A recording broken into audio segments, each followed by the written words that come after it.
చట్టాన్ని కాపాడాల్సిన చేతులే చట్టాన్ని చిదిమేశాయా? కస్టడీలో ప్రాణం కోల్పోయిన సాయికృష్ణ కేసులో అసలు నిజాలు ఇప్పుడు ఒక్కొక్కటిగా బయటకు రానున్నాయా? రాష్ట్ర వ్యాప్తంగా సంచలనం సృష్టించిన ఈ కేసులో ప్రధాన నిందితుడు మాజీ సీఐ నాగరాజును సిట్ అధికారులు తమ కస్టడీలోకి తీసుకోవడంతో విచారణ కీలక మలుపు తిరిగినట్టేనా? 7 రోజుల పాటు జరిగే ఈ కస్టడీ విచారణలో ఎవరి పాత్ర బయటపడనుంది? సాయికృష్ణ మృతికి అసలు కారణాలేంటి? ఈ కేసు వెనుక ఇంకా ఎన్ని సంచలనాలు దాగి ఉన్నాయి?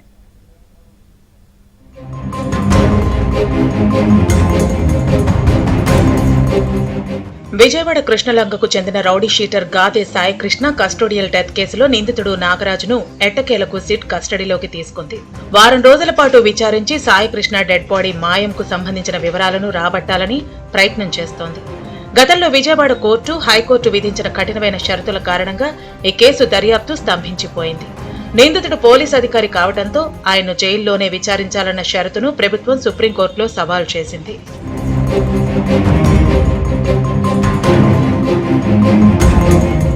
నేరం జరిగిన ప్రాంతం రీకన్స్ట్రక్షన్ చేయాలన్నా, భౌతిక సాక్ష్యాలు సేకరించాలన్నా నిందితుడిని నేరుగా విచారించడం అవసరమని ప్రభుత్వం వాదించింది. ప్రభుత్వ వాదనలతో ఏకీభవించిన సుప్రీంకోర్టు ధర్మాసనం పాత షరతులను సవరిస్తూ 7 రోజుల పాటు విజయవాడ సిట్ కార్యాలయంలో విచారించేందుకు గ్రీన్ సిగ్నల్ ఇచ్చింది. ప్రతిరోజు ఉదయం 10 గంటల నుంచి సాయంత్రం 5 గంటల వరకు మాత్రమే నిందితుడిని విచారించాలని, విచారణ ప్రక్రియ మొత్తాన్ని ఆడియో, వీడియో, సీసీటీవీ రూపంలో రికార్డు చేయాలని, ఆ ఫుటేజీని విజయవాడ మేజిస్ట్రేట్ కు సమర్పించాలని ఆదేశించింది.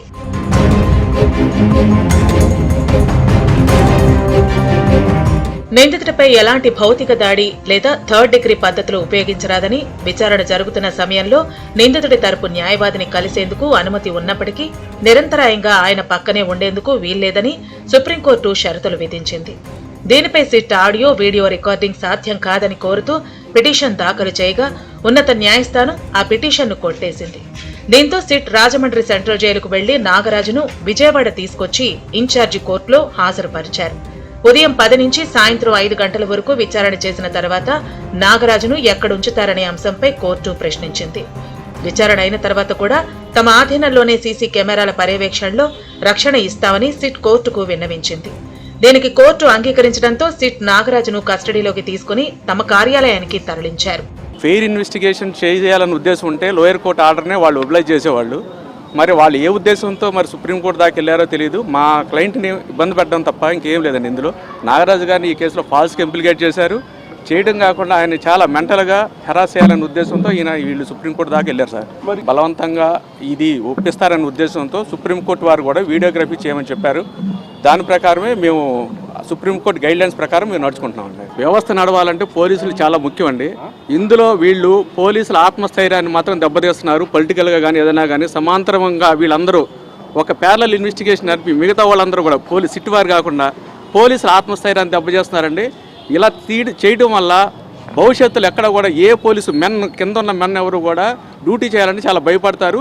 స్వేచ్ఛగా ఎవరు కూడా డ్యూటీ చేయలేరు సార్. ఇది మాత్రం క్లియర్గా చెప్తున్నాం. ఇది కస్టడీలో నాగరాజు నోరు విప్పితేనే ఈ కేసులోని అసలు నిజాలు వెలుగు చూస్తాయని దర్యాప్తు వర్గాలు భావిస్తున్నాయి. ప్రస్తుతం సిట్ ప్రధానంగా 3 అంశాలపై దృష్టి సారించింది. మే నెలలో మార్కాపురం నుంచి సాయికృష్ణను కస్టడీలోకి తీసుకున్న పోలీసులు విజయవాడలో విచారణ పేరిట చిత్రహింసలు పెట్టడంతో అతడు మృతి చెందినట్లు ఆరోపణలు ఉన్నాయి.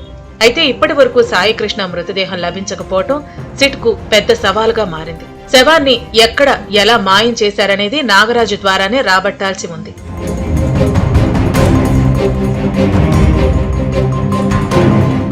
కృష్ణలంక పోలీస్ స్టేషన్లోని సీసీటీవీ ఫుటేజీలను, హార్డ్ డిస్క్లను నిందితులు ఉద్దేశపూర్వకంగా ధ్వంసం చేసినట్లు సిట్ గుర్తించింది.